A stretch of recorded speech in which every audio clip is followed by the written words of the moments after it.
Eto nga ang ating mga pa-order kahapon kung saan nag-celebrate tayo ng Valentine's Day.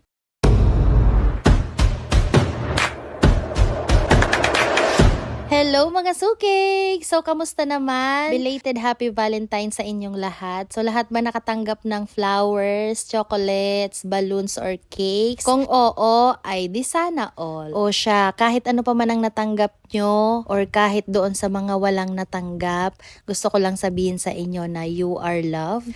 At lagi nyong iisipin na ang February 14 ay lumilipas lang din. O diba, February 15 na ngayon. Hayaan nyo, yung mga nakatanggap ng bulaklak kahapon, mabubulok din yan. At yung mga nakatanggap ng chocolates and cakes kahapon, tingnan nyo, hayaan nyo silang tumaba at sumakit ang ngipin. Ang bitter pero charis lang. Syempre, masaya tayo sa mga taong naparamdam sa kanila na mahal sila. And sa mga misis and sa mga girlfriends na walang natanggap or na-receive, wag nyo nga awayin yung mga jowa or yung mga partners nyo. Isipin nyo na lang, babawi tayo sa Father's Day. Syempre, charot ulit. Huwag masyadong seryoso. Dapat ay happy-happy lang tayo dito.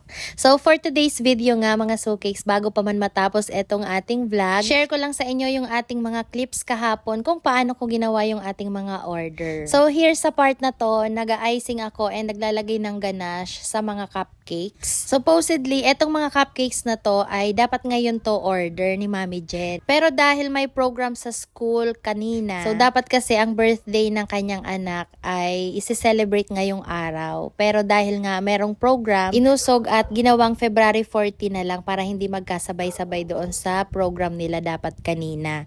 So si Mami Jen kasi ay magpapakain sa school. So ang anak niya ay classmate ni Prince. Sabi niya, order siya ng cupcakes para merong pandagdag doon sa kakainin ng mga kids. So ayun, thank you so much Mami Jen. Ayan lang yung mga na-video ko so far sa ating mga pa-order nung 14. And then meron pala akong isang order na flower.